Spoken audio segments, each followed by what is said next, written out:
चलो students, today हम different charge distribution के लिए इलेक्ट्रिक फील्ड का वैल्यू निकालेंगे बाय यूजिंग गॉस लॉ।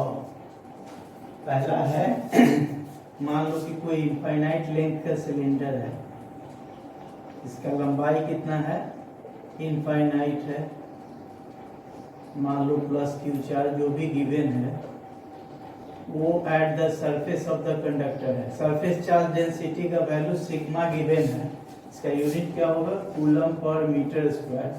हमको फाइंड करना है, find the value of electric field eight A point P from this one. यहाँ पे हमको एट पॉइंट P क्या करना है, इलेक्ट्रिक फील्ड का वैल्यू निकालना है। क्या करेंगे हम लोग, गॉस लॉ का यूज करके इसको बड़ी आसानी से निकाल सकते हैं हम लोग। ये देखो बीच में एक लाइन ड्रॉ करते हैं और इसका रेडियस हम लोग r मान लेते हैं। रेडियस क्या हो जाएगा, r। एक फॉर्मूला हम लोग पढ़े थे, सिग्मा क्या होता है, चार्ज पर यूनिट एरिया होता है। तो चार्ज कितना हो जाएगा, चार्ज हो जाएगा सिग्मा इंटू एरिया। चूंकि इसमें हमको इसको यूज करना है इसलिए इस फॉर्मूले को याद दिलवा दिए। क्यू क्या होता है, सिग्मा इंटू एरिया होता है। अब हम लोग एक गॉसियन सरफेस लेंगे। गॉसियन सरफेस चूंकि लंबाई के लॉन्ग है तो ये कैसा होगा, it will be A cylindrical surface. ये क्या होगा, एक सिलिंड्रिकल सरफेस होगा। इलेक्ट्रिक फील्ड क्या होगा, along this direction. Electric field का डायरेक्शन इधर होगा या फिर इधर होगा। यानी ये जो सिलिंड्रिकल का कोई भी सरफेस है उससे इलेक्ट्रिक फील्ड का डायरेक्शन अलोंग दिस वन। और एक छोटे से एरिया की बात करें तो उसका भी डायरेक्शन क्या होगा, ये हमारा इलेक्ट्रिक फील्ड का डायरेक्शन हो गया, ये हमारा ds का डायरेक्शन हो गया। अब हम लोग इसमें गॉस लॉ का यूज कर सकते हैं। यूजिंग गॉस लॉ हम लोग क्या करेंगे, इस कॉन्फ़िगरेशन की वजह से इलेक्ट्रिक फील्ड का वैल्यू एट पॉइंट P निकालेंगे। अब हम लोग फॉर्मूला लिखते हैं, क्या होगा, यूजिंग गॉस लॉ। क्या है formula, pi is equal to integration E dot ds। ये क्या हो जाएगा, Q इनक्लोज डिवाइडेड बाई क्या होता है, एप्सिलॉन नॉट। ये फॉर्मूला होता है ना। और ये जो गोल बना रहे हैं ये सुंदर लगने के लिए नहीं बन रहा है, ये बन रहा है फॉर्मूला मतलब फॉर ए क्लोज सरफेस हम लोग इस इंटीग्रेशन को यूज कर रहे हैं। At any point of the surface electric field का वैल्यू क्या होगा, कांस्टेंट होगा, व्हिच इज आइदर परपेंडिकुलर या पैरेलल टू द सरफेस। यहाँ देखो पैरेलल है और यहाँ क्या है, परपेंडिकुलर है। अब हमारे पास तीन सरफेस हो गए, एक सरफेस ऊपर वाला हो गया, ये दूसरा सरफेस हो गया, ये हमारा कितना हो गया, तीसरा सरफेस हो गया। यहाँ देखो इलेक्ट्रिक फील्ड और एरिया वेक्टर का डायरेक्शन क्या है, सेम है। और यहाँ देखो तो इलेक्ट्रिक फील्ड और एरिया वेक्टर का डायरेक्शन परपेंडिकुलर है। यहाँ क्या है, एरिया और इलेक्ट्रिक फील्ड का डायरेक्शन क्या है, परपेंडिकुलर है। अब इन तीनों सरफेस के लिए हम लोग गॉसेस थ्योरम का यूज करते हैं। देखो कितना हो जाएगा, ये हो जाएगा E dot ds for surface 1 plus कितना हो जाएगा, integration of E d dot ds for surface T2 plus कितना हो जाएगा, E dot ds for surface 3। This is equal to क्या होगा, Q enclosed divided by epsilon naught. यहाँ देखो सरफेस 3 के लिए और सरफेस 1 के लिए E और ds के बीच का एंगल कितना है, 90 डिग्री। और cos 90 क्या होता है, 0। 1 और 3 के लिए ये वैल्यू क्या हो जाएगा, 0 होगा। हमको क्यों, दूसरे सरफेस के लिए निकालना है। अब देखो at every point of the surface electric field का वैल्यू क्या है, कांस्टेंट है। यहाँ E को हम लोग बाहर कर देते हैं, ये क्या हो जाएगा, इंटीग्रेशन ऑफ ds। अब हम लोग चार्ज इनक्लोज की बात करते हैं। ये लंबाई हम लोग L मान लिए। अब इसके अंदर कितना चार्ज है तो वो क्या हो जाएगा, surface charge density into area.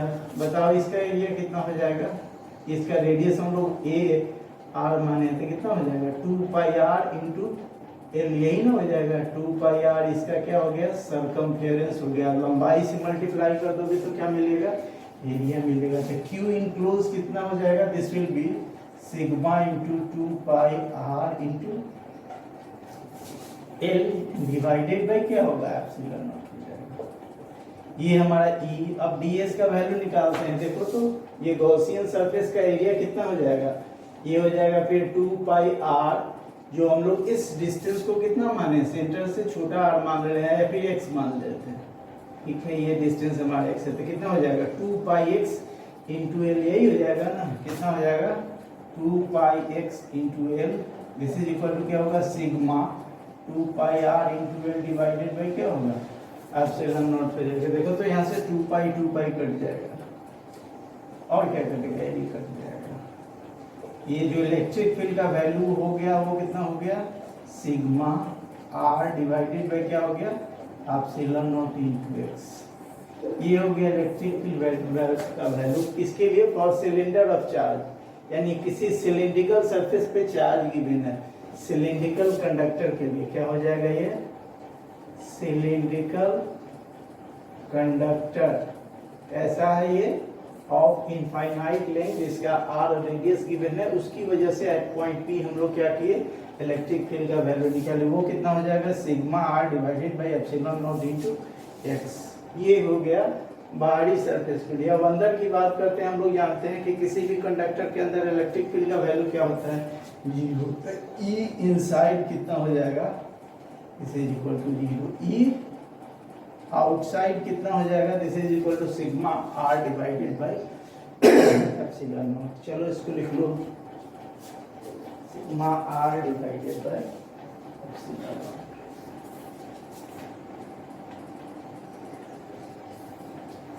फिर से एक बार बता देते हैं, ये देखो इस सिलेंडर पे एक कंडक्टर है, उस पर चार्ज दिया हुआ, कुछ चार्ज दिया हुआ, इसकी वजह से कहाँ पे एट पॉइंट पी हमको इलेक्ट्रिक फील्ड निकालना है। हम लोग क्या करेंगे, गॉस लॉ का यूज करेंगे, E dot d S Q by epsilon not. E dot d S हम लोग तीनों सरफेस के लिए यूज करेंगे। दो सरफेस के लिए जीरो हो जाएगा, तीसरा सरफेस के लिए इसका वैल्यू निकालना है।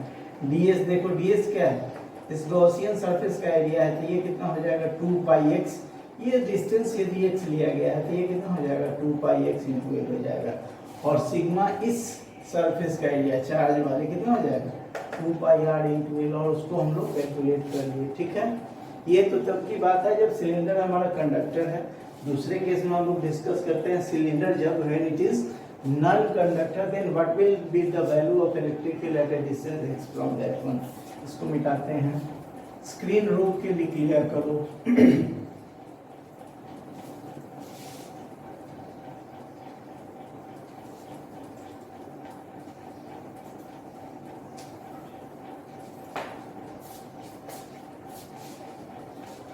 Late cylinder be of infinite length, but cylinder क्या है, एक नॉन कंडक्टर है। ये किसके लिए निकालना है, नॉन कंडक्टिंग सिलेंडर।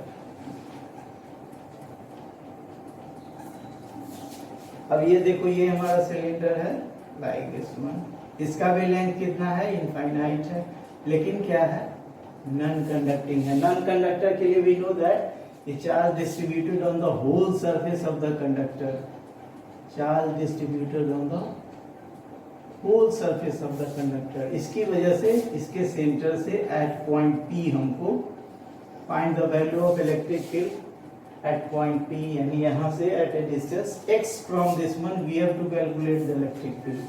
सरफेस फिर वही होगा, ये जो रेडियस है इसको हम लोग कैपिटल R मानते हैं। क्योंकि ये डिस्ट्रीब्यूटेड है लॉन्ग द वॉल्यूम, तो यहाँ पे हम लोग क्या यूज करेंगे, रो का यूज करेंगे। क्या होगा, कूलम पर मीटर क्यूब।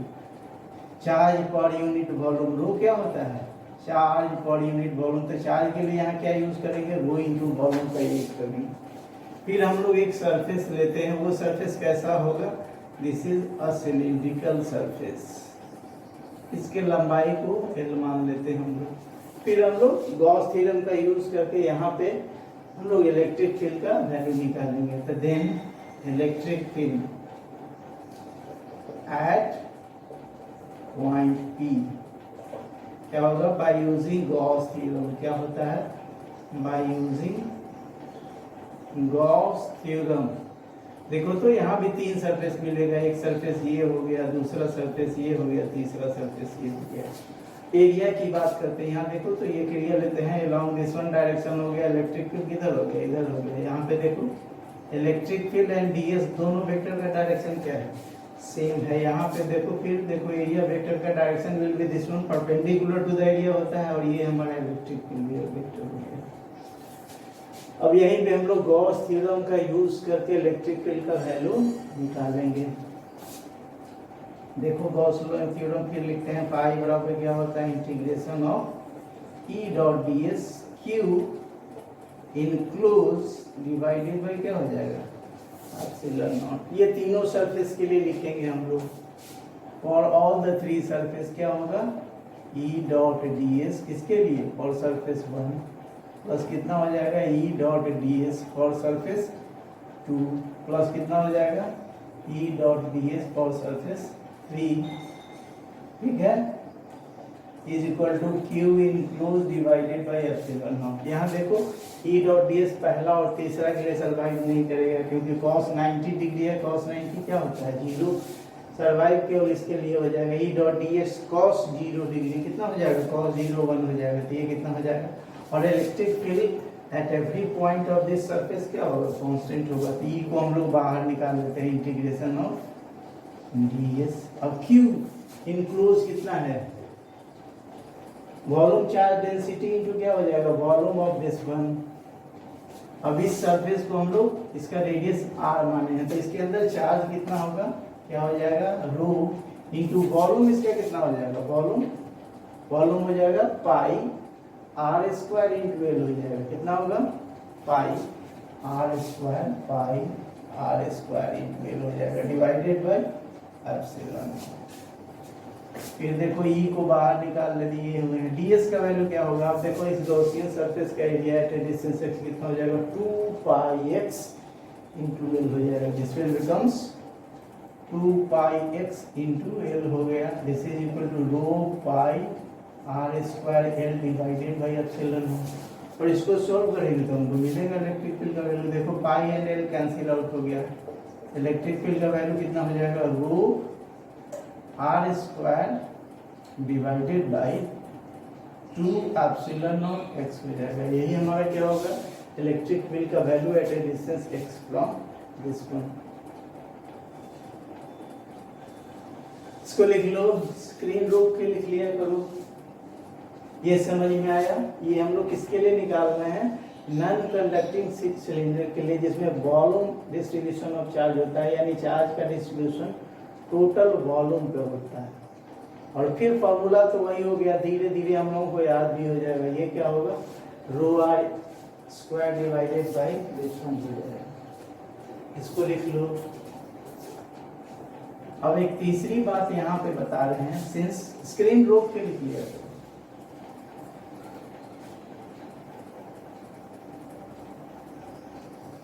अब ये देखो this is volume distribution of charge, यानी इसके अंदर भी हमारा चार्ज है। अब एक केस यहाँ पे ये भी बनता है कि ये हमारा मान लो थोड़ा सा बड़ा फिगर बनाते हैं, थोड़ा सा बड़ा फिगर, ये भी इनफाइनाइट है, हमको निकालना है at a distance x from centre inside this one हमको निकालना है, ठीक है। ये हमारा x है, तो यहाँ पे क्या लेंगे हम लोग गॉसियन सरफेस लेंगे, ये हो जाएगा ये हमारा गॉसियन सरफेस है। अब इसके अंदर के चार्ज की वजह से इस पॉइंट पे हमको इनसाइड द दिस सिलेंडर हमको क्या निकालना है इलेक्ट्रिक फील्ड का वैल्यू निकालना। उसी तरह से देखो 3 सरफेस हो जाएगा, 1 2 एंड 3, तीनों के लिए इक्वेशन लिखते हैं, क्या हो जाएगा यूजिंग गॉस लॉ। देखो क्या होगा ये E dot d s plus ये सरफेस 1 के लिए E dot d s for surface 2 के लिए प्लस ये E dot d s for surface 3 के लिए, ठीक है। ऐसे equal to q enclose divided by epsilon. फिर देखो पहला और तीसरा के लिए क्या होगा इलेक्ट्रिक फील्ड और एरिया वेक्टर का डायरेक्शन परपेंडिकुलर 90 डिग्री, ये कैंसिल आउट हो जाएगा। इस सरफेस पे देखो E और ds दोनों का डायरेक्शन सेम है, इसलिए दूसरा वाला सर्वाइव करेगा, ये दोनों तो गायब हो जाएंगे। हमको क्या निकालना है E डॉट ds। अब देखो तो ये जो हमारा गॉसियन सरफेस है at a distance x from this one, इसका लंबाई भी हम लोग l ही मान लेते हैं। क्या हो जाएगा एरिया, इसका एरिया हो जाएगा 2 पाई x इंटू l हो जाएगा कि नहीं, 2 पाई x इंटू l हो जाएगा। और charge enclose divided by epsilon naught, charge enclose कितना होगा इसके अंदर चार्ज बोलो कितना हो जाएगा volume distribution of charge rho into इसका वॉल्यूम कितना हो जाएगा pi x square into l हो जाएगा, ये हो जाएगा रो यहाँ पे जिस पॉइंट पे हमको निकालना है तो उसका वॉल्यूम निकालना है। क्या होगा, पाई एक्स स्क्वायर इंटू एल हो जाएगा, डिवाइडेड बाई क्या होगा, एप्सिलॉन नॉट हो जाएगा। इसको काटो, पाई कट जाएगा, एक्स एल कटेगा, एक्स एक एक्स और एल कटेगा। तो ई का वैल्यू कितना हो जाएगा, ये हो जाएगा रो एक्स डिवाइडेड बाई 2।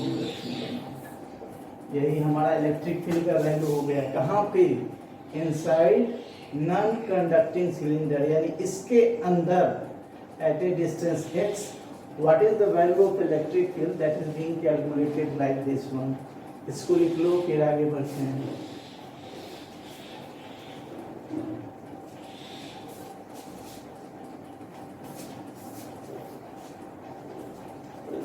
लिख लिया, स्क्रीन रोक के लिख लिया करो।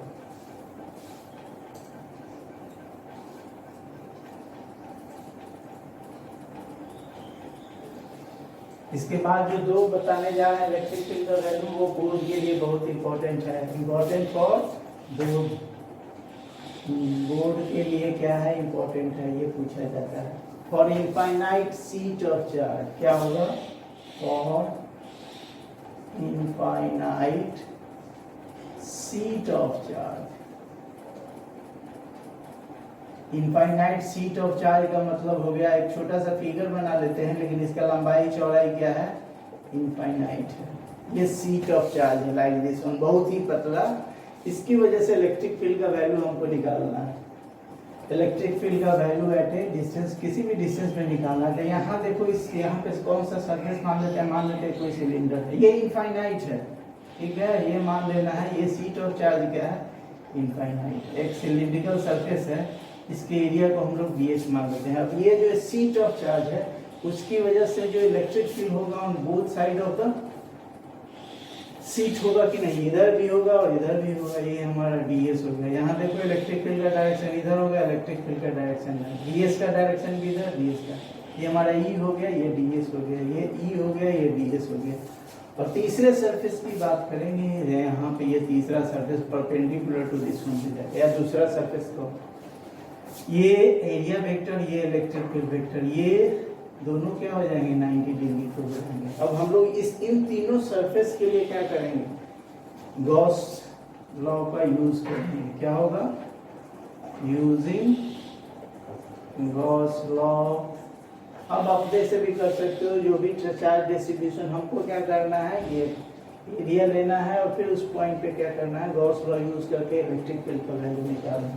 फॉर्मूला वही हो जाएगा, क्या होगा बोलो, E dot ds, this is Q enclosed divided by epsilon naught. Electric field का वैल्यू देखो, यहाँ से डिस्टेंस सेम है तो वैल्यू क्या होगा, सेम।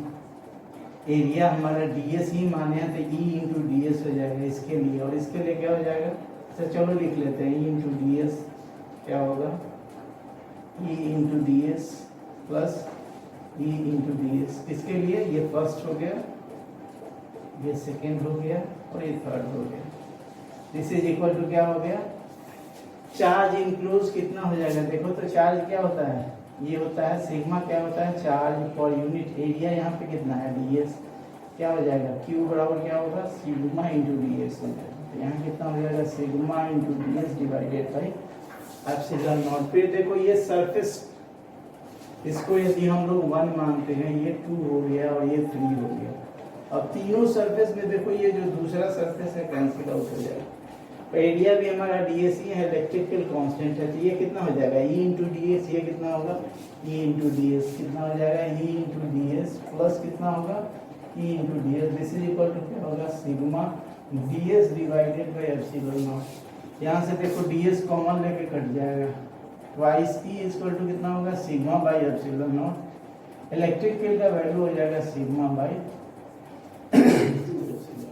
इसको लिख लो, ये हो जाएगा इनफाइनाइट सीट ऑफ चार्ज की वजह से इलेक्ट्रिक फील्ड का वैल्यू हो जाएगा सिग्मा बाई 2 एप्सिलॉन नॉट। देखो ये कांस्टेंट वैल्यू है, ये हो जाएगा सिग्मा बाई 2 एप्सिलॉन नॉट, ठीक है। इसको लिख लेना, स्क्रीन रोक के लिख सकते हो। और एक और बच गया, उसको भी कर देते हैं। This is due to metal sheet of charge. ऐसा होगा ये sheet, metal sheet of charge.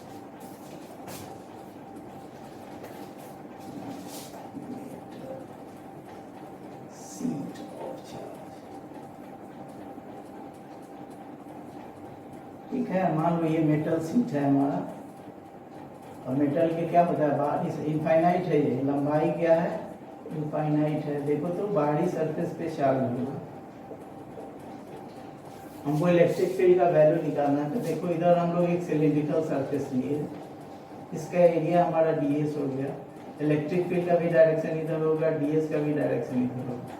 लेकिन इस मेटल सीट के अंदर हम लोग जानते हैं, we know that electric field inside the metal sheet क्या होता है, जीरो होता है। यहाँ पे यदि एक सरफेस बनाते हैं, इस सरफेस ds की वजह से यहाँ पे इलेक्ट्रिक फील्ड क्या होगा, जीरो। फिर देखो तीन सरफेस हमारे पास आया, ये सरफेस नंबर 1, ये सरफेस नंबर 2 और ये सरफेस नंबर 3।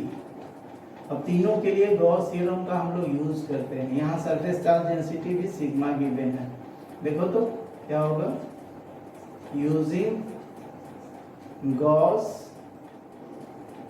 लॉ क्या होगा, ये होगा E डॉट ds प्लस कितना हो जाएगा for surface 1, E dot ds for surface 2 plus क्या होगा E dot ds Q enclosed divided by क्या हो जाएगा, चलो अब यहाँ देखो 3 के लिए और 2 के लिए, ये E डॉट ds का वैल्यू क्या होगा, 0। ये हो गया इसलिए क्योंकि इलेक्ट्रिक फील्ड और इसके बीच का एंगल 90 डिग्री। ये हो गया because inside the metal sheet क्या होता है, इलेक्ट्रिक फील्ड एग्जिस्ट नहीं करता है। तो यहाँ हमारा क्या हो जाएगा, देखो E ds, चूंकि एरिया भी चेंज नहीं कर रहा है, ये भी ds है। दिस इज इक्वल टू क्या होगा, चार्ज इनक्लोज कितना हो जाएगा, चार्ज पर यूनिट एरिया क्या होगा, sigma into ds divided by क्या होगा,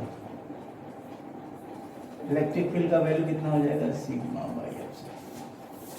सिंपल सा है, इसको लिख लो। फिर एक कॉन्सेप्ट है, बता के उसको खत्म करते हैं।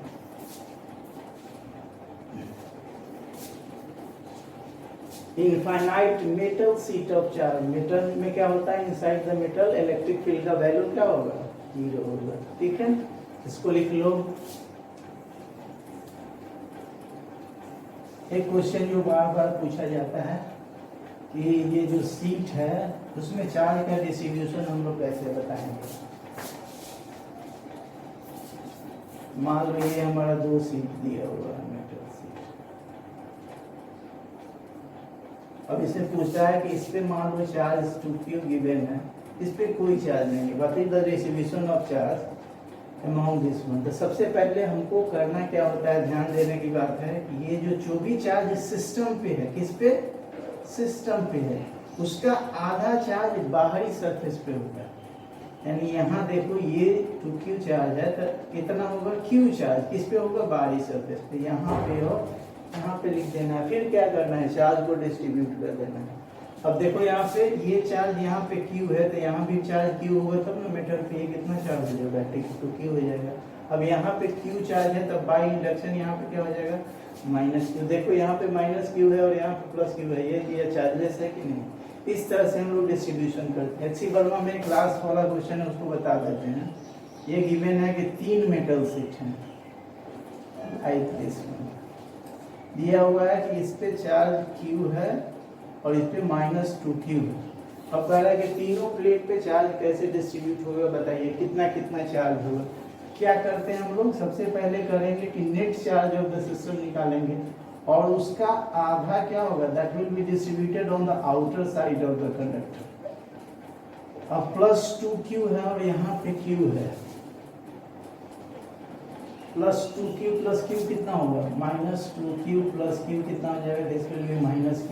हाफ ऑफ द चार्ज कहाँ होगा, -q/2 और -q/2 बाहरी सरफेस ऑफ द कंडक्टर पे होगा। उसके बाद क्या होगा, अब सबको डिस्ट्रीब्यूट कर देते हैं। इस पे चार्ज कितना है, q, वो कब तभी होगा जब यहाँ पे हम लोग 3q/2 चार्ज डालते हैं। 3 का q/2 -q/2 कितना हो जाएगा, q हो जाएगा।